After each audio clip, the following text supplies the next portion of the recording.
Bismillahirrahmanirrahim. Assalamualaikum warahmatullahi wabarakatuh.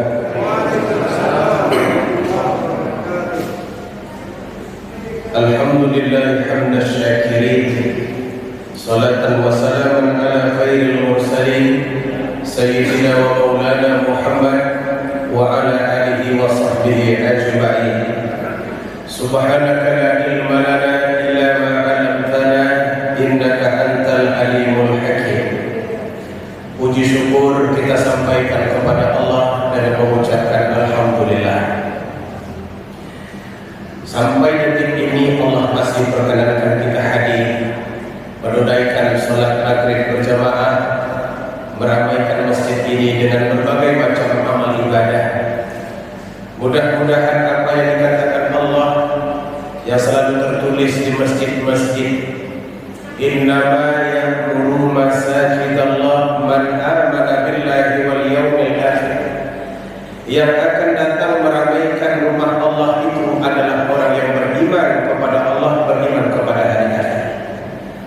Artinya iman itu bukanlah statement, iman itu bukan ucapan, tapi iman itu aplikatif.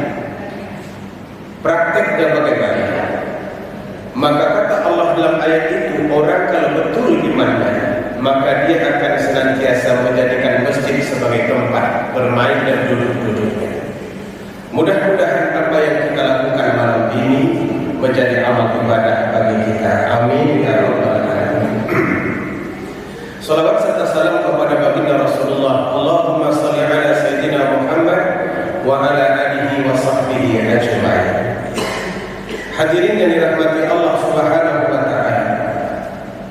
Imam Ghazali pernah bertanya kepada para muridnya, apa yang paling dekat kepada kita?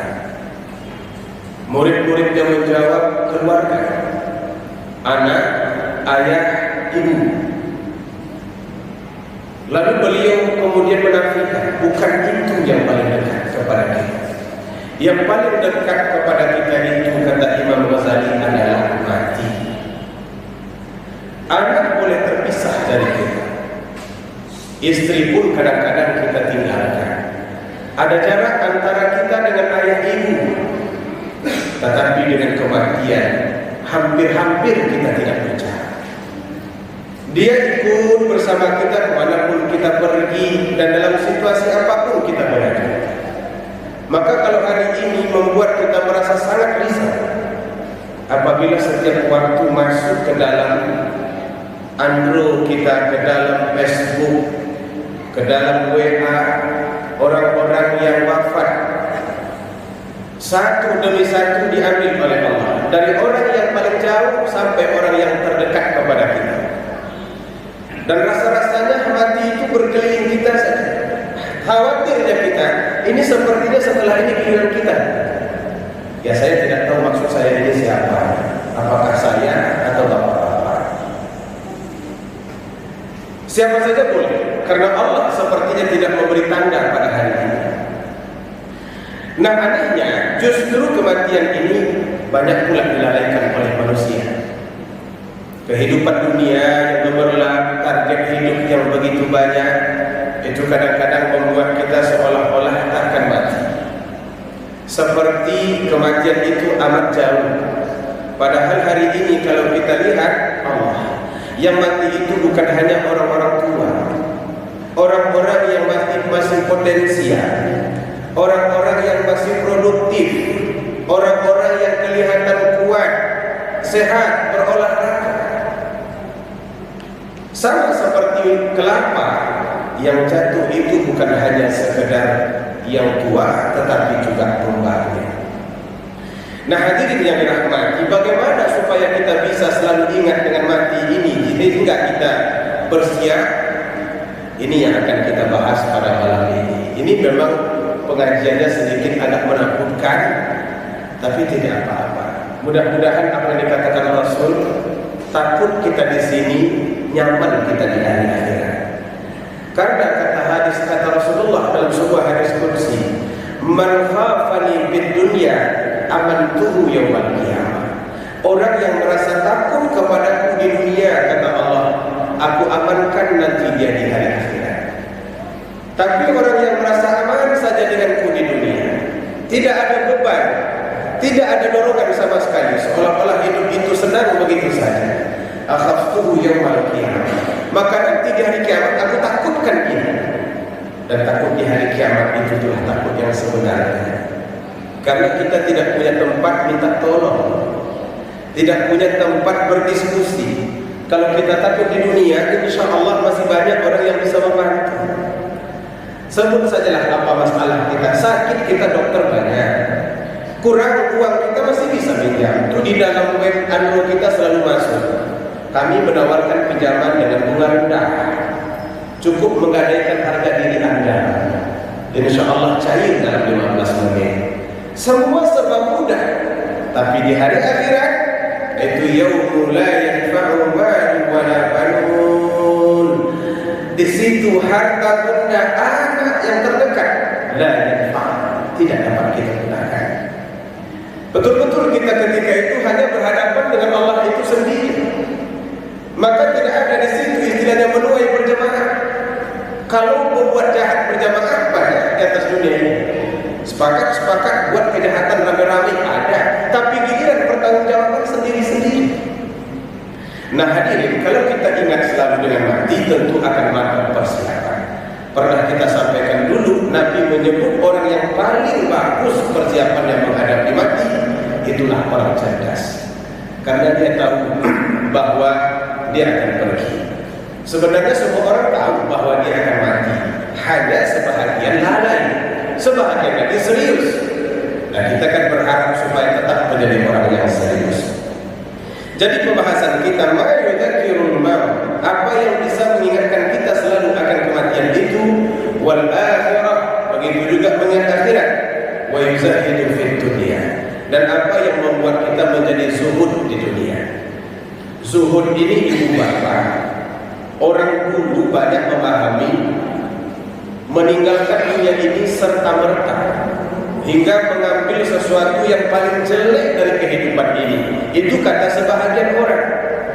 Hingga disebutlah zuhud itu pakai pakaian koyak-koyak, pakai kain sarung yang tadinya panjang, sekarang sudah jadi pendek karena tidak digosok-gosok, pakai celana lusuh, pakai kopiah tidak dicuci.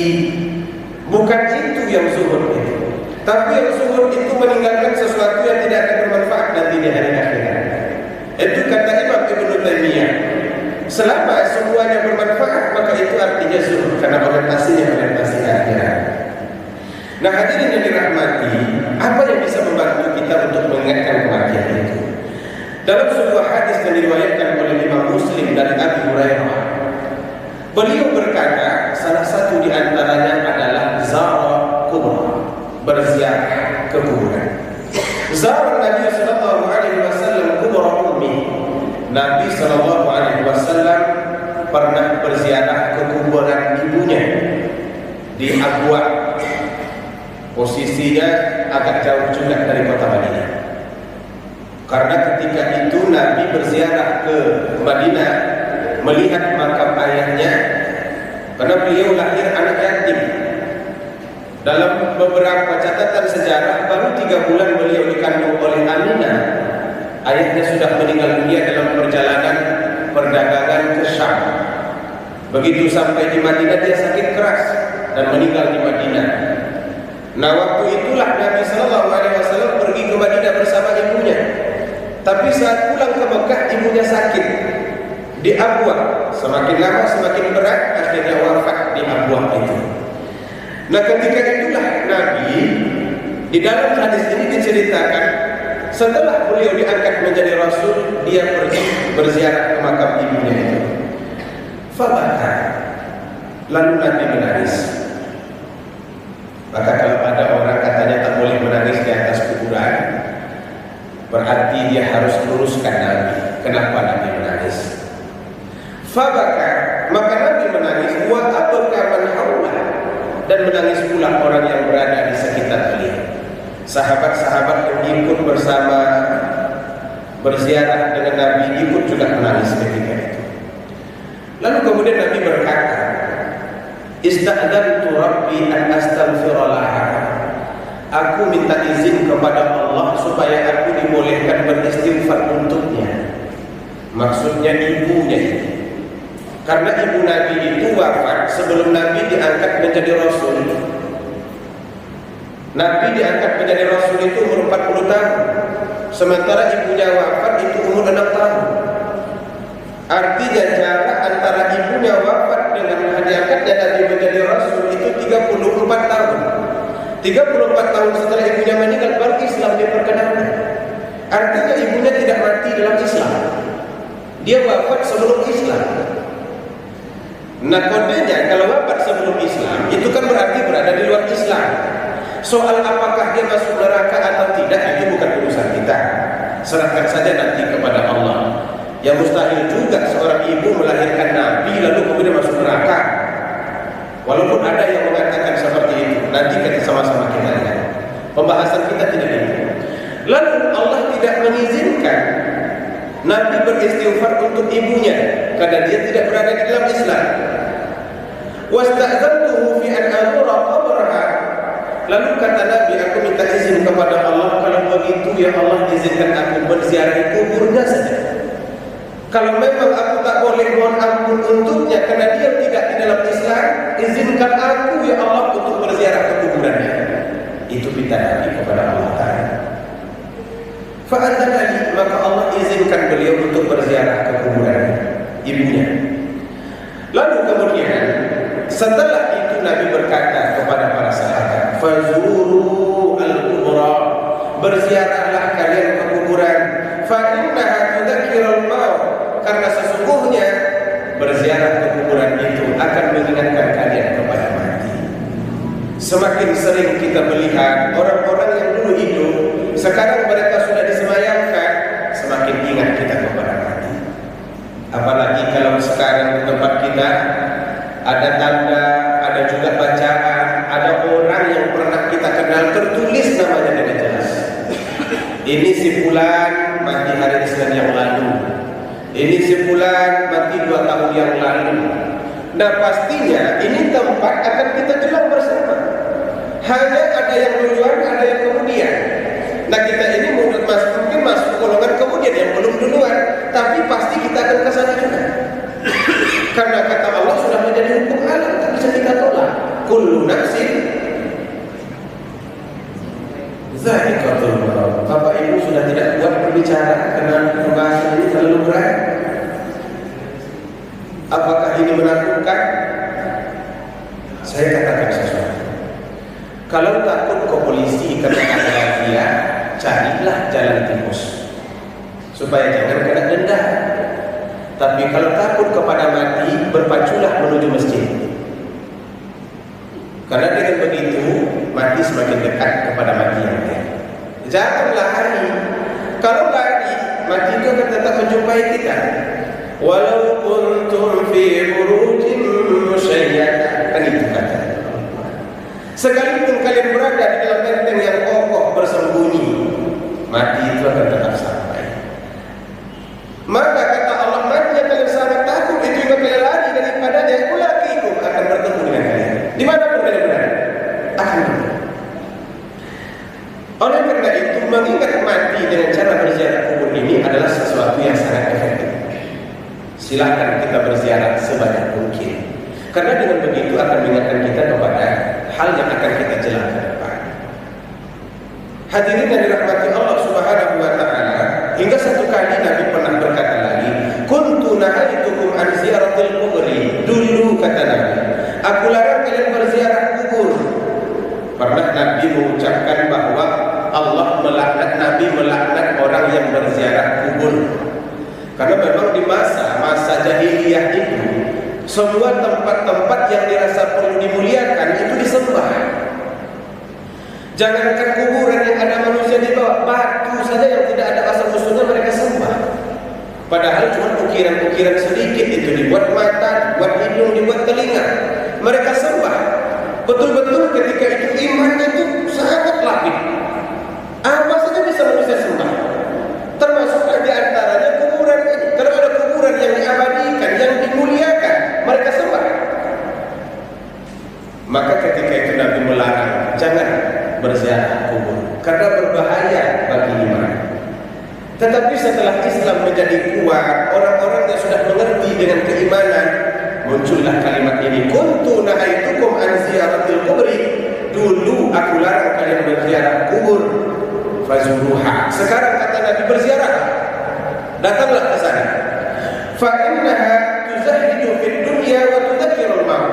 Karena sesungguhnya berziarah kubur itu akan menumbuhkan sifat zuhud di dunia dan juga akan mengingatkan kepada akhirat.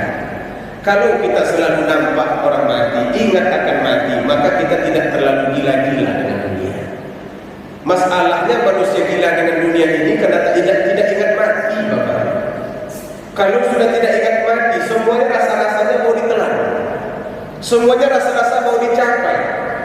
Rumah sudah ada satu, mau buat satu lagi, 3, 4, 5. Nampak pula setelah itu orang berbini dua, kepengen pula berbini dua. Ada orang punya mobil bagus, mau juga. Target hidup banyak. Kenapa begitu? Karena memang tak ingat mati. Tapi kalau orang sudah ingat dengan mati, enggak itu lagi ingatannya, enggak mobil lagi. Nah, coba saya tanya sekarang ini, kenapa di masjid itu semuanya orang tua, jarang anak-anak muda? Yang anak muda saya, Pak Imam, kira-kira masih muda berbanding yang lain. Ya, yang lain kan lebih tua, walaupun lebih tua beberapa hari. Kenapa semuanya orang tua? Anak mudanya mana? Anak mudanya masih terbuka, pemikirannya masih melayang kemana, ada target hidup, ada pembicaraan menarik. Tapi bagi orang tua tidak ada yang lebih menarik daripada masjid. Duduk di masjid, berzikir. Makanya kalau ada orang tua yang tidak gemar dengan masjid, itu berarti orang tua yang tidak akan mati. Minimal dia tidak ingat akan mati. Padahal semakin kuat kita ingat akan mati, semakin hilanglah hasrat-hasrat kita untuk mencapai hal-hal yang berbau duniawi ini. Kan pernah saya ceritakan, ada seorang bapak masuk lift dulu ketika saya tinggal di Malaysia. Dia pakai tongkat, cuma sudah menggigil di tongkat.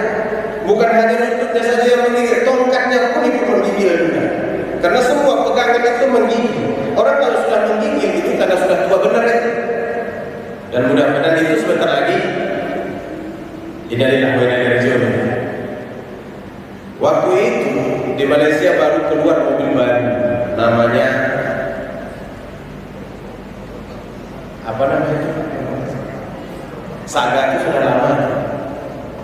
Iya, Proton. Ada satu merek, lupa pula namanya, karena memang kita tak beli pada waktu itu. Bukan tak mau, duit nggak ada. Kalau ada duit mungkin kita beli juga. Heboh, satu santri Malaysia itu heboh.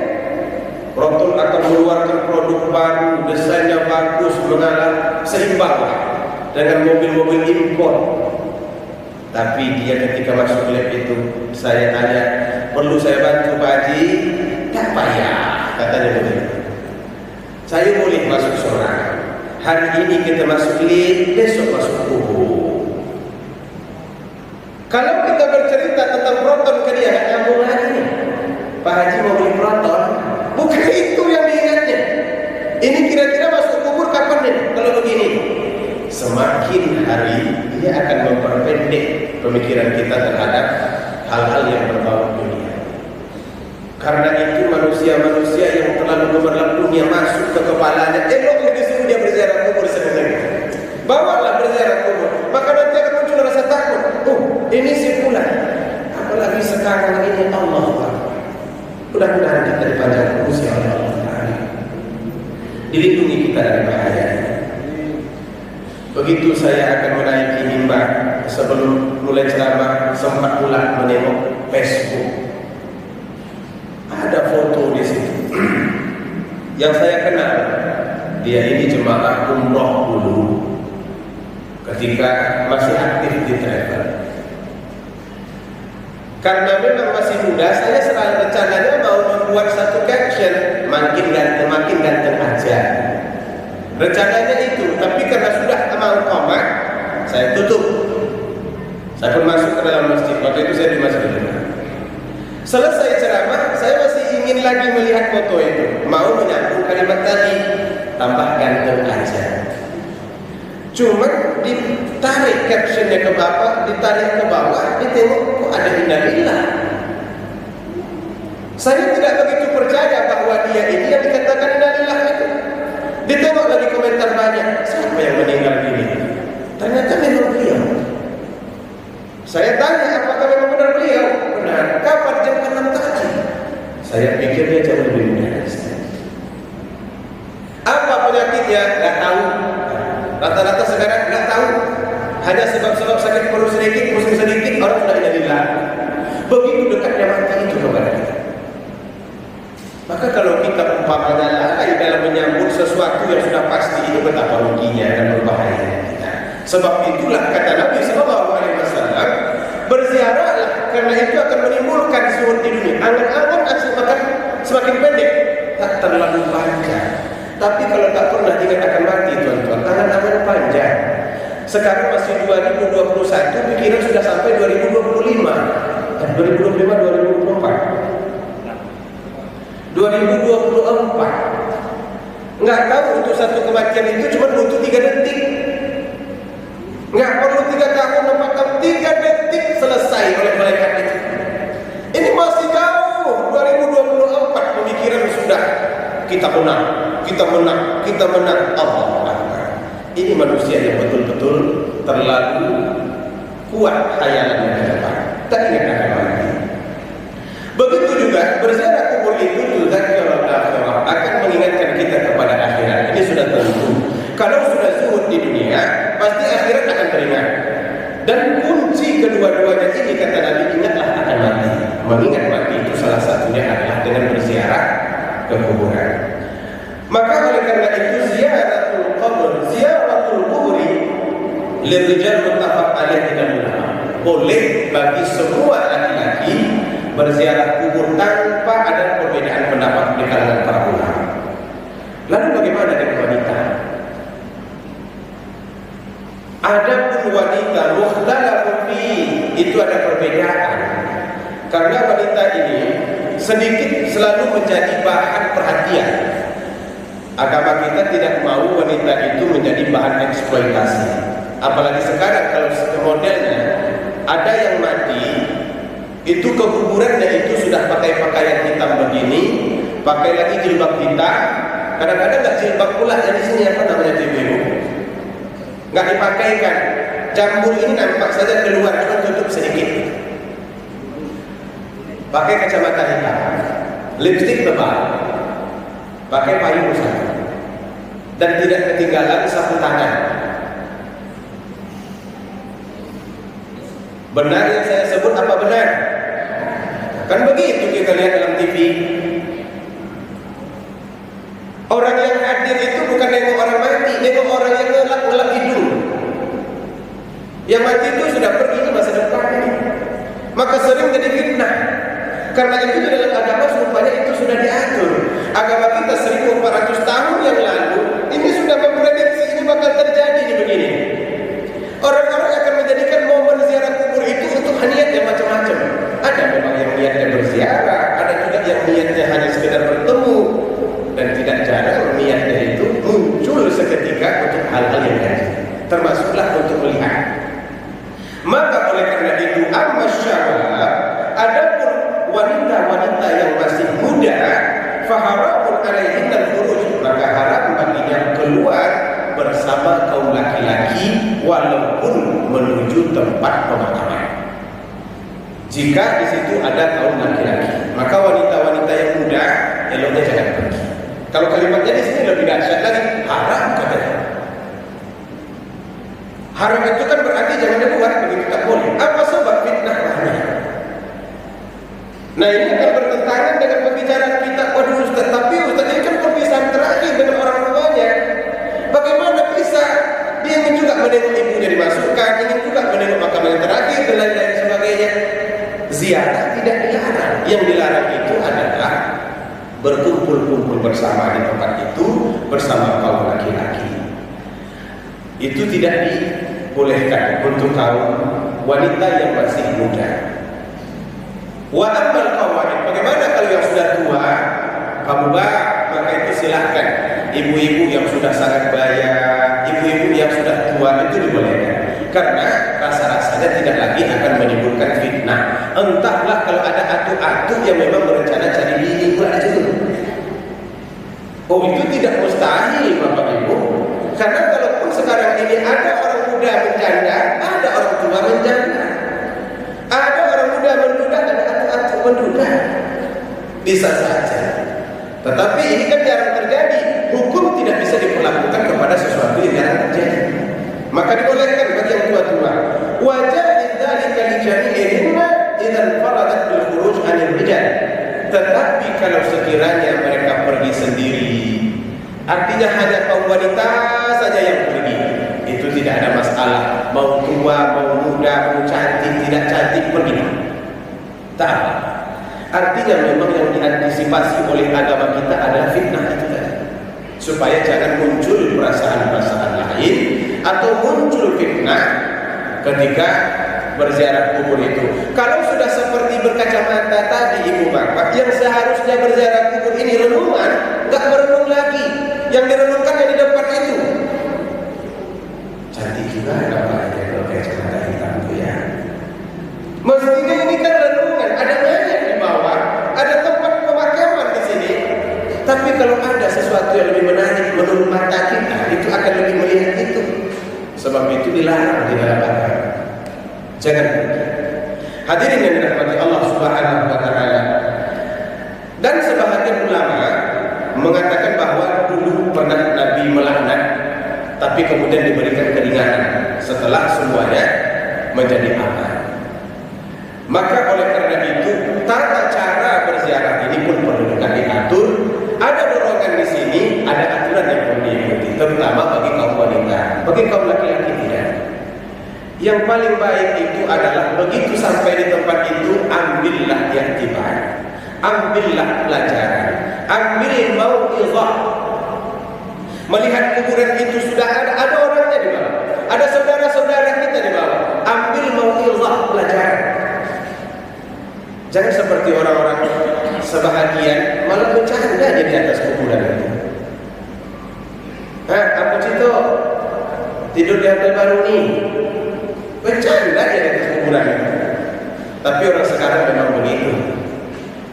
Itu masih lumayan bercanda dengan kuburan. Ada yang bercanda dengan neraka, mau masuk neraka ya katanya. Karena rencananya membuat konser nanti bersama artis-artis yang lain di neraka. Mungkin dikiranya neraka itu seperti Taman Mini Indonesia, indah. Ada di situ pohon-pohonnya, seluncurannya, orang jual pop, orang jual pop es, dan lain sebagainya. Hingga dia berani mengatakan, biar saya masuk neraka, saya buat konser nanti di sana. Ya Allah, begitu beraninya manusia. Fir'aun yang jelek saja tak pernah dia menantang masuk neraka. Ini Fir'aun Tahu Bapak Ibu Fir'aun? Karena Fir'aun itu laki-laki, cara membuat punya perempuan tambah merbutoh. Fir'aun di zaman modern ternyata lebih berani daripada Fir'aun zaman dulu. Lebih berani daripada Abu Lahab. Abu Lahab tak pernah nantang, masuk saja ke dalam neraka untuk Muhammad. Kalau kamu benar, tak pernah terdengar dia nantang. Dia nantang terang-terang.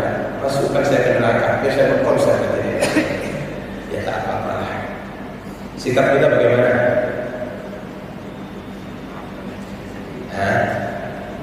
Perlu diaminkan? Boleh. Mau kita aminkan saja? Terserah. Saya tidak menuntut apa-apa. Bapak Ibu punya hak. Kalau kita berdoa supaya dia mendapat hidayah, nah kayaknya lebih baik ya. Mudah-mudahan dia mendapat hidayah. Karena tidak sedikit orang yang dulu-dulu itu memperlekehkan, mempercandakan, menghina, tapi kemudian hidayah itu datang. Ahli parlemen Belanda, apa yang tidak dibuatnya menghina Islam ini? Nabi digambarnya pakai sorban bom lagi. Wah inilah ada dengkot teroris di dunia ini. Sampai di Pakistan berdemo mati-matian. Di Indonesia juga orang demo bakar sana bakar sini. Dia tak bergeming sama sekali karena dia merasa itu hak dia. Di Belanda itu dipelihara hak berkreasi, hak untuk menyampaikan pandangan, hak berkarya, termasuklah penghinaan. Dia tidak peduli. Tapi ternyata hidayah datang setelah itu. Setelah lama ditatapnya mungkin kartunnya itu, apa yang mendorong saya untuk begitu ingin memburuk-burukkan orang ini padahal saya tidak kenal? Orang lain mengatakan dia baik, saya yang mengatakan dia buruk. Akhirnya dicoba dia teliti. Semakin dia teliti, semakin dia tertarik. Akhirnya dia menjadi orang Islam. Masuk hidayah datang kepadanya. Dan dia masuk ke dalam Islam. Dia berkata, demi Allah aku akan menebus kesalahan itu dengan membuat film-film yang lain. Karena dia memang ahli film. Dengan membuat kartun-kartun yang lain yang akan mengabadikan kehebatan dan Muhammad. Jadi memang kita orang Islam ini jangan terlalu mudah menyumpah, jangan terlalu mudah mencela. Doakan saja, mudah-mudahan Allah berikan kepadanya hidayah. Kalau hidayah itu datang, orang-orang lantang begitu boleh jadi nanti akan menjadi sesuatu yang bisa pula kita jadikan sebagai tameng di depan, karena dia bisa berbicara tak ada takutnya. Neraka saja dia tak takut, apalagi kepada yang lain. Ya, tapi kalaupun dia tidak masuk ya tak apa-apa, nggak akan kurang agama ini. Agama ini sudah cukup banyak dan payah berulang. Maka ketika berada di dalam di tempat pemakaman itu, hendaklah ada tazkirah. Tazkirah itu ingatan, penghayatan tentang lambat laun inilah tempat saya.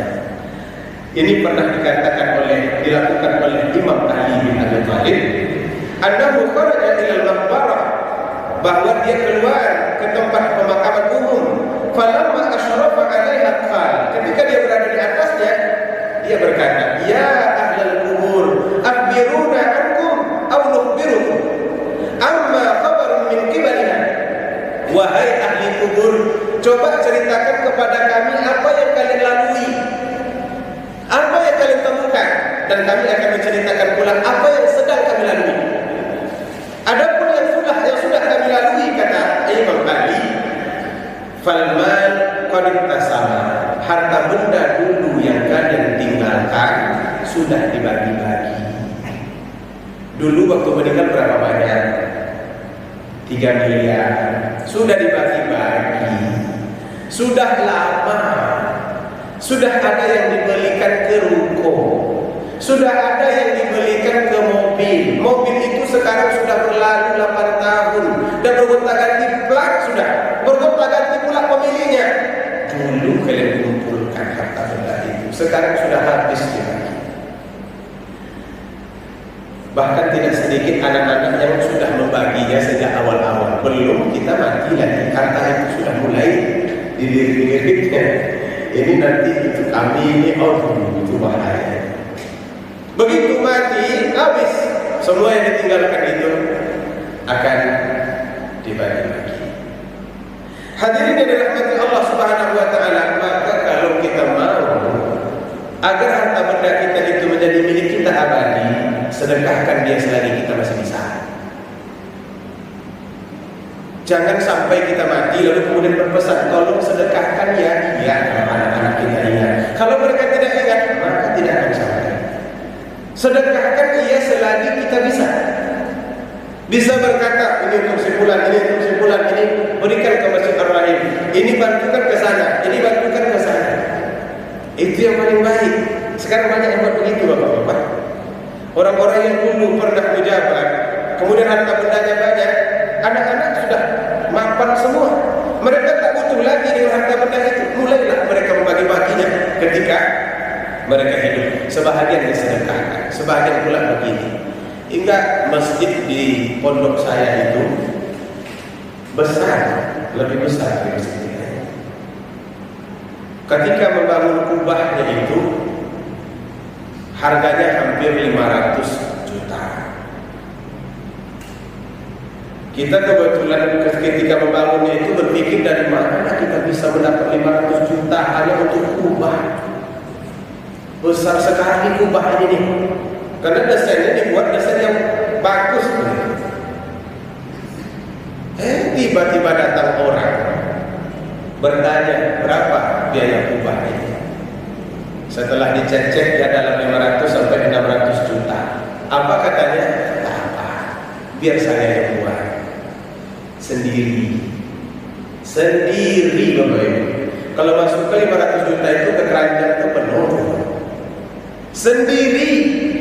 Ternyata dia tidak puas dengan bangun kubah itu. Tak apa, saya bangun dinding-dindingnya, saya bangun aksesorinya. Kalian rapiin saya akan saya tuliskan. Kalian tinggal lagi membuat lantainya saja nanti. Oh ya, semangatlah orang membangun masjid itu. Mulailah dipakai untuk sholat. Orang-orang tua pun sudah mulai memakainya untuk sholat. Sayangnya WC-nya belum ada. Apa katanya? Tak apa, saya yang bangun WC-nya. Bangun dia pula WC. Sudah selesai sekarang. Jadi ada sesuatu yang menarik. Rupanya semua harta benda yang menjauhkan dari dia dijual ke semua. Dijual dibuat di masjid. Inilah yang tempat saya bisa lihat nanti. Kalau saya sudah tua, saya tidak mungkin lagi menyeberang laut. Saya tidak mungkin lagi pulang ke tempat-tempat dulu yang pernah berdinas di sana, pernah berdinas di sini. Akhirnya supaya semuanya bisa ngomong di satu tempat dibangun masjid. Itulah yang menjadi tatapan mata. Anak-anak sudah dewasa semua. Mereka sudah mapan semua, punya rumah sendiri, punya pendapatan sendiri. Mereka nggak butuh dengan itu. Maka dibangun. Itu luar biasa. Maka kalau kita cinta dengan harta benda, jangan ditahan-tahan. Karena kalau ditahan-tahan, inkasama, nanti dibagi-bagi oleh orang lain. Wan nisa faratazawwajna, begitu juga kata Imam Ali, ada pun istri yang dulu engkau tinggalkan, qad tazawwajna, dia sudah menikah. Menjandanya cuma sebentar, 2 tahun cuma. Setelah 2 tahun dia naikkan bendera merah lagi, bendera putih, tanda bahwa dia bersiap-siap untuk dibina. Dah selesai. Harta benda sudah dibagi, istri yang ditinggalkan sudah menikah. Wal masakin wasakin qad sakanaha qaumun ghairuhum. Sedangkan rumahmu yang kau tinggalkan dulu sudah dihuni oleh orang lain sekarang. Itu ucapan Imam Ali ketika beliau berada di kuburan. Engkau ingat dulu hartamu sudah dibagi, istrimu sudah menikah, rumahmu yang dulu yang engkau tinggalkan sudah dihuni oleh orang lain. Enggak ada lagi anak-anakmu di sini. Dan ini benar, sangat benar sekali. Pergilah berjalan ke belakang. Di sepanjang jalan kelapa sawit itu banyak sekali rumah-rumah kosong. Entah siapa yang punya. Terbiar begitu, nggak dipelihara, padahal besar itu. Kalau dijual mungkin ada 1, 2, 3 miliar. Saking banyaknya, tapi karena mereka juga sudah mapan, untuk apa lagi? Nah sayang yang tidak diberikan, tidak dibuat apa-apa. Termasuklah rumah mantan gubernur kita Suritno. Ada di sebelah itu pas dekat turunan. Warnanya kuning kan bapak-bapak? Kalau menurut bapak-bapak berapa biaya rumah itu sekarang?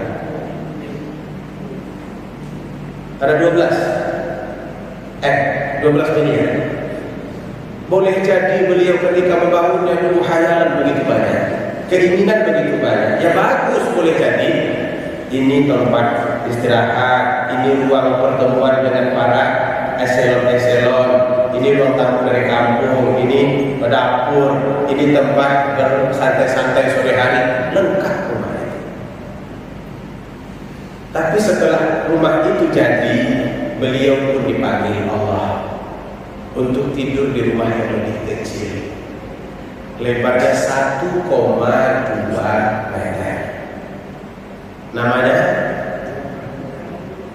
kuburan. Posisinya tuh di balik papan. Tahu di balik papan? Ya, kita pun semuanya akan ke balik papan. Pergi dia ke situ, nggak pulang-pulang lagi. Tinggallah rumah itu sampai sekarang. Ya Allah. Kalau nggak berpikir panjang, ahli waris, anak keturunannya daripada rumah ini roboh begini, serahkan sajalah kepada panti asuhan, jadikan sekolah tahfiz. Ada sekarang sekolah tahfiz Sulaimaniyah dari Turki. Mereka sengaja mencari rumah-rumah yang tidak berhuni, tapi memang layak untuk sekolah. Di Riau dapat satu di Jalan Sepakat, rumah Umi Mahyani Ryan, ketua Yayasan Al-Afkar Pondok yang saya kelola sekarang itu. Rumah itu dijadikan, mereka punya cabang di 150 negara. Paling banyak di Austria, di Jerman, di Rusia, di Indonesia. Yang di Pekanbaru ini yang nomor itu yang ke-71 rumahnya. Di Jawa paling banyak. Apa yang mereka buat di situ? Mereka ingatkan anak-anak, mereka didik untuk menghafal Al-Quran dalam jangka 2 tahun. Hafal Al-Quran itu. Alangkah bermanfaatnya kalau itu dijadikan sebagai Baitul Quran, rumah Al-Quran. Mereka sekarang di sini datang dari Turki mencari ada rumah yang mau diwakafkan, ada rumah yang bisa kami manfaatkan. Biar kami ajar anak-anak di situ Al-Quran. Setiap bacaan Al-Quran yang diucapkan oleh anak-anak mengalir pahalanya kepada yang membangun itu. Tapi kalau dibiarkan begitu, roboh, runtuh, satu demi satu kacanya pecah, tak ada gunanya. Terbuang begitu saja. Maka kata Imam Ali, rumah dulu yang kalian huni itu sudah dihuni oleh orang lain. Oleh karena itu kata Imam Ali bin Abi Thalib, amma wallah law istata'u laqal, kalaulah orang-orang yang berada di dalam kuburan ini bisa, niscaya mereka akan berkata, lam nara zadan khairan min at-taqwa, kami tidak melihat bekal yang lebih baik daripada ketakwaan. Karena bekal harta dulu yang kami kumpulkan ternyata tinggal semua. Istri dulu yang kami sayangi ternyata sudah pergi dan menikah pula. Anak-anak dulu yang kami cintai ternyata mereka juga tinggal semua. Rumah yang dibangun ternyata sekarang juga tinggal dibangun pula oleh orang lain. Yang ikut bersama kami cuma satu bekas saja, ahli ibadah. Hanya itu yang akan dibawa. Oleh karena itu mudah-mudahan pengajian ini menjadi renungan bagi kita.